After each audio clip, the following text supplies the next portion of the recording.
Silicon Valley is on a quest to optimize babies. This is baby Jaffe. Oh my goodness. So what has the first couple of months been like? This is from a promotional video for a company called Orchid Health. It offers advanced genetic testing for embryos. In the video, Mom Leah leans over a baby in a bouncy chair. Leah describes how Orchid helped her and her husband create baby Jaffe. They tested their embryos, talked to a genetic counselor. We actually talked with one of the genetic counselors with Orchid. We went online and looked at all the results, and then selected an embryo for implantation. So that's you, bud. You were once an embryo. But for us, the embryo testing... Liza Dwoskin is the Post's Silicon Valley correspondent. She's been reporting on startups like Orchid that are getting into the fertility game. Orchid Health is a company here in San Francisco that's part of this growing crop of startups that are offering what I would call a brave new world of genetic predictions. These companies screen embryos for health issues. But they're not just looking for health issues now. They're trying to predict ones that could develop decades after a baby is born, once they've grown into an adult. Issues like cancer or Alzheimer's. Here's Noor Siddiqui, the founder and CEO of Orchid Health, speaking in that promo video. She says babies like Jaffe are just the beginning. This baby represents the future of how all babies will be created, hopefully. From the newsroom of The Washington Post, this is Post Reports. I'm Elahe Izadi. It's Tuesday, October 14th. Today, inside Silicon Valley's push to breed super babies. Liza explains how companies are investing in technology they view as a medical miracle that will reduce future suffering. And we get into the thorny ethical questions this is raising.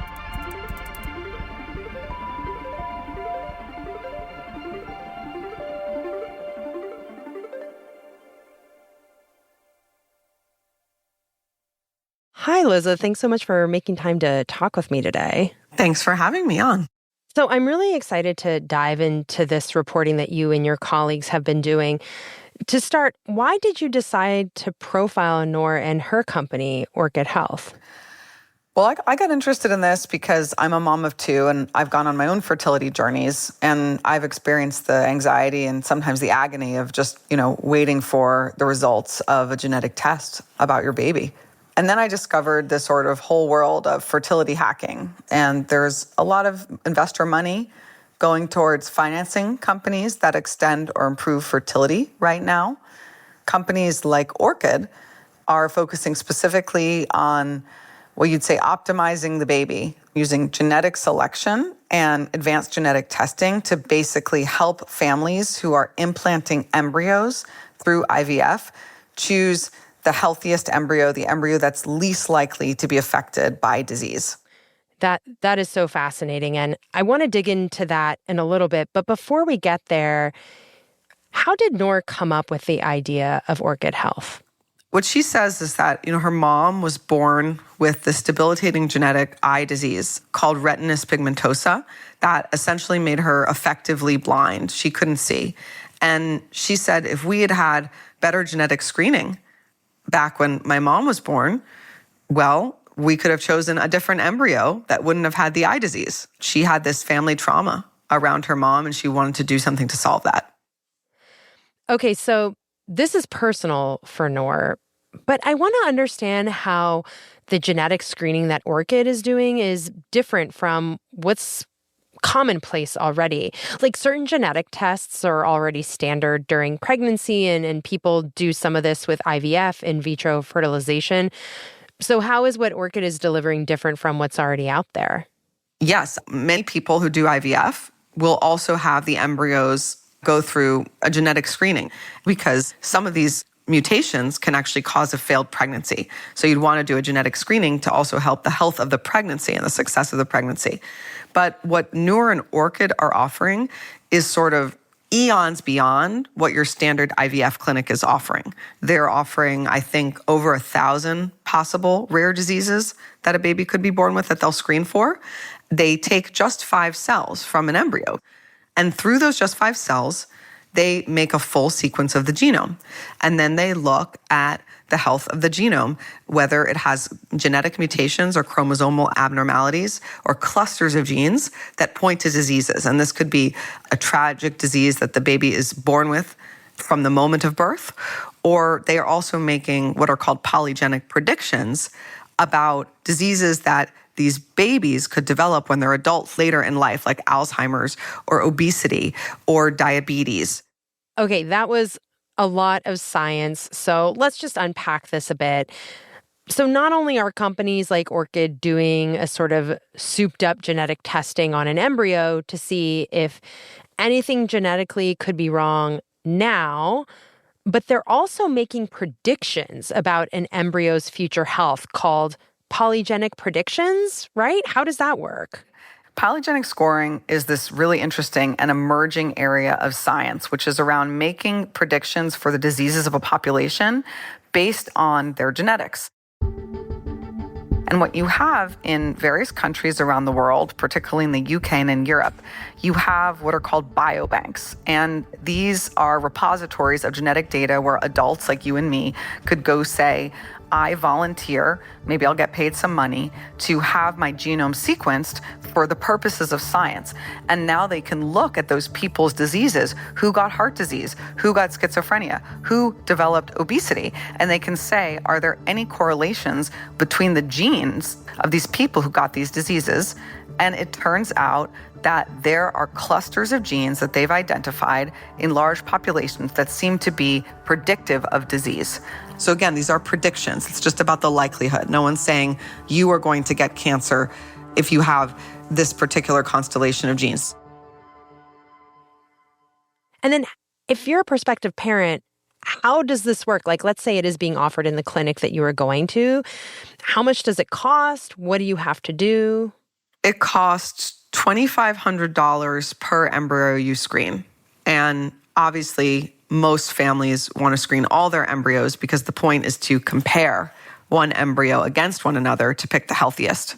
And the way that these couples are getting embryos is just through the process of going through IVF or in vitro fertilization, where you go to an IVF clinic, one partner gives their sperm or there's a donor sperm, and then embryos are created in a petri dish. So when I was reporting this story, families would show me their embryo reports, basically where they would look at the genetic results of different embryos and kind of compare them side by side. And even Noor Siddiqui did it herself with her own embryos that she's screened on a promotional video on Orchid's website. So these are my actual embryos. I ended up getting, I think, something like 21 eggs. And then from those 21 eggs, we got 16 embryos. So I think I'm going to show you those 16 embryos right now. So what you get essentially is a printout for each embryo that you screened, and you can basically compare those embryos side by side.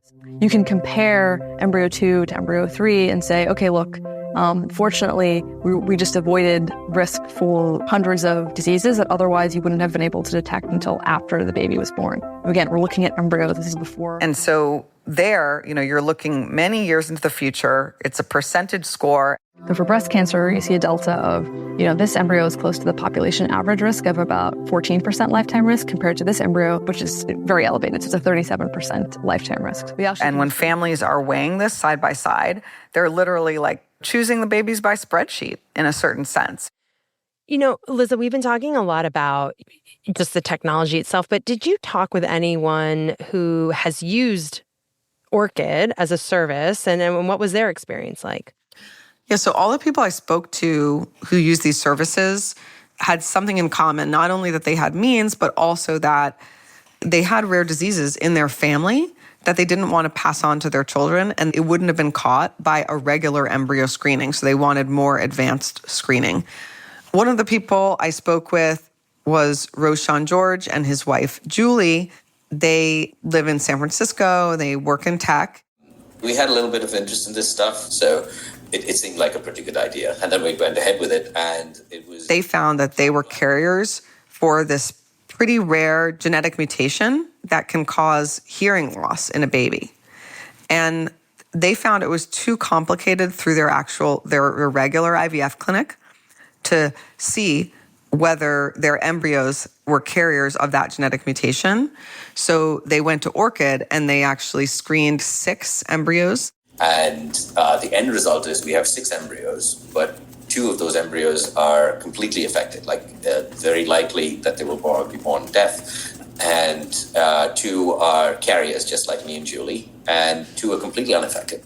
And he said that the polygenic score was the tiebreaker for them. It really pushed them over to the edge of saying, okay, well, this one's like even going to be slightly healthier in the future than the other one. But mostly they wanted to know that the baby didn't have the hearing loss gene. And they were very satisfied customers. The baby was born healthfully and does not have hearing loss. After the break, how well these predictions work and why this technology is leaving critics uneasy. We'll be right back.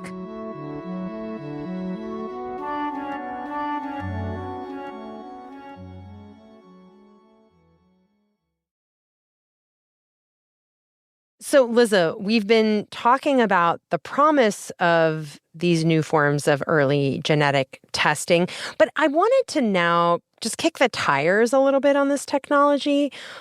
What do we know about the accuracy of these tests? I got very different impressions about the accuracy from different experts and scientists around polygenic scoring. If you even look at the difference between the different companies, the few startups that offer this type of scoring, the scores that they offer for embryos are quite different. Depending on the company you go to, you might get pretty different scores. That in itself suggests to me that this stuff may not be ready for prime time.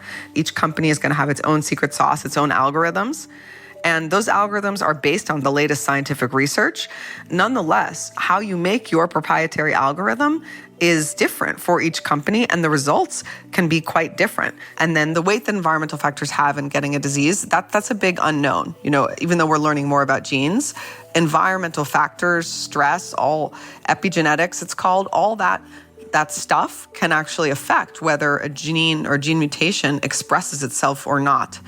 The other issue besides not knowing how the environment is going to impact how genes express themselves is this issue of bias. Most people who have given their genes up, volunteered their genes to biobanks, are American or European. And so if you're of Asian, African, or Middle Eastern descent, the accuracy of a polygenic score is going to be much, much lower. That's really fascinating. And also, Liza, one thing that really stuck out to me when you were talking about Orchid specifically, you said this earlier, that they can just take 5 cells from each embryo and run their testing on those 5 cells. What is the reliability of that method? Yeah, one of the findings in our story was just that a number of scientists really question whether the full genome can be accurately sequenced from just 5 cells from an embryo. What has Orchid or Noor Siddiqui said in response to that? Well, they've said that they can accurately do so, but they've only published one major paper on this. They call it their breakthrough paper, and they put it out in 2022. But the paper does not include the methodology that they use for sequencing. Now, Orchid says that's because the information is proprietary, but the effect is that no one has been able to replicate the method or see how they actually do it. And a number of scientists told me that was cause for concern. Even some scientists who are believers in the service said that was a red flag. So, Liza, I would imagine some people listening to this, you know, we've touched on it a little bit, would be really concerned about the ethics of all of this. Like, it's one thing to screen an embryo for a disease that would basically render that pregnancy, you know, unable to come to term versus, you know, screening embryos for potential future diseases. It's almost like, are people picking and choosing to essentially breed super babies? I feel like that is something that may feel a little icky about this whole conversation. Well, I think it also depends on what you're screening for. You know, there's been some studies. There was one last year from Harvard Medical School, which actually found that it was a survey, and most Americans who were surveyed said that they were comfortable with the idea of advanced genetic screening when it came to disease, but they were less comfortable with the idea of doing these kinds of screenings for what we would call phenotypes or traits like height or eye color or intelligence. And by the way, there's no regulation whatsoever in the United States about what you can test for or what you can claim you can test for within IVF. Okay, let's talk about that, because selecting for certain traits like height and eye color, that makes a lot of people uncomfortable, I think, because it raises the specter of eugenics. That's basically the idea of breeding superior humans, and they're considered superior because there are certain racial or ethnic or physical traits that would be considered inferior. So what is this genetic screening really about? There's sort of this whole debate in this world over whether genetic screening is about creating healthier babies or creating babies that are healthier than everyone else and maybe smarter than everyone else and maybe better looking than everyone else. I think the best way to ask that question is to say, who gets to do this? Like, how would you feel if everybody had the ability to select for their baby's height or their baby's intelligence?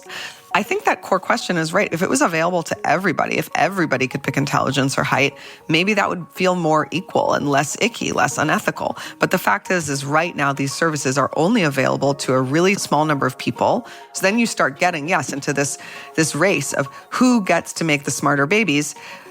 But it also could just be that a lot of these wealthy people who are doing this are getting a little bit duped because polygenic scores for intelligence aren't that good right now. I think they can only predict a handful of IQ points. So you might be doing this whole thing just for a handful of IQ points. I mean, you might not be getting much at all for your money. On some level, I get that. Like, couples who are going through IVF because they're having fertility issues is very fraught. It's very difficult. And this is just like such a personal decision and situation. And I would understand why someone would want every tool at their disposal to have the best outcome, especially if you don't have many chances. But at the same time, are there any considerations as to what could be lost by screening out embryos in this way? Like, I'm even thinking about the story that inspired Noor to go down this path about her mother. Like, if they had screened for that, her mother wouldn't have been born and she wouldn't have been born and this company wouldn't have existed. Yeah, exactly. So there's this other scientific issue that is actively being researched right now. There's this concept called pleiotropy, which essentially talks about how certain genes cluster together. And so if you, let's say, choose an embryo that might have a high likelihood of schizophrenia, you might be screening out something like creativity. Again, that's not proven, but there is some scientific research about certain clusters of genes that produce traits that have nothing to do with one another. I think one was genes that are correlated with heart disease can also be correlated with your taste buds and your ability to taste. So in theory, if you were screening out a baby with a high genetic propensity for heart disease, you might actually be screening out some of their ability to taste. Again, this research is really in process and a lot is unknown, but that's one of the arguments that some scientists say why these tests shouldn't be commercialized, because there's just so much we don't know about how genes interact and how they function and how they produce outcomes in our lives. Liza, as someone who has covered Silicon Valley for so long, and as you dug into not just this company, Orchid, but just emerging fertility technologies, where does this all leave you on the question of what is kind of the next step on how Silicon Valley is shaping our reality? One of the reasons that I enjoy covering Silicon Valley after all these years is because I do think it is useful to get in the heads of the people who are, quote unquote, building the future. And in many ways they are. One of the interesting things that I learned from this story was just how fast genetic knowledge is changing, which is why I came to believe that a lot more genetic testing is going to be available in IVF clinics in the near future, that a lot of this is going to trickle down. It's not democratic now, but it could trickle down. Another takeaway for me was around this question of eugenics. Eugenics is a really, really charged word because of its association with Nazism and government programs to try to weed out people like Jewish people and others with quote unquote inferior genes. What they saw were inferior genes. But what a lot of the people in Silicon Valley are trying to do, who are proponents of this, is take the word eugenics out of the equation and go into this question of individual choice. If scientific knowledge is available, why shouldn't people be able to use it to make healthier and smarter babies? And if you already are a wealthy person who has the right to give your child a trust fund or put your child in an elite private school, shouldn't you also have the right to use the latest scientific knowledge to improve your child's health or their outcomes in life? Now, when it comes to Orchid, they refute any association with eugenics. But they did have an interview with an academic who has promoted eugenics on their website, and they only took it down once I asked them about it, so there's that too. But, I think if you put aside the charged term eugenics for a second, there's actually a deeper and more interesting question to wrestle with here. And I think a lot of people will listen to this and say, well, yeah, that's why should we exacerbate inequality? If society is already unequal with trust funds. Should we make it even more unequal with biology? And that's a huge conversation to have. But the fact is this is already happening and people are already doing this. So let's see what they're doing. Let's get in their heads and let's explore the moral questions and the societal questions around it.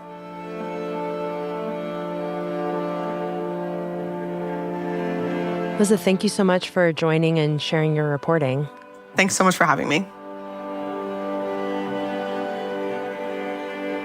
Liza Dwoskin is the Silicon Valley reporter for The Post. That's it for Post Reports. Thanks for listening. If you love the show, help other people discover it by leaving a rating on Spotify or a rating and review on Apple Podcasts. Today's show was produced by Laura Benshoff with help from Arjun Singh. It was mixed by Sam Baer and edited by Ariel Plotnick. Thanks to James Graff. I'm Elahe Izadi. We'll be back tomorrow with more stories from The Washington Post.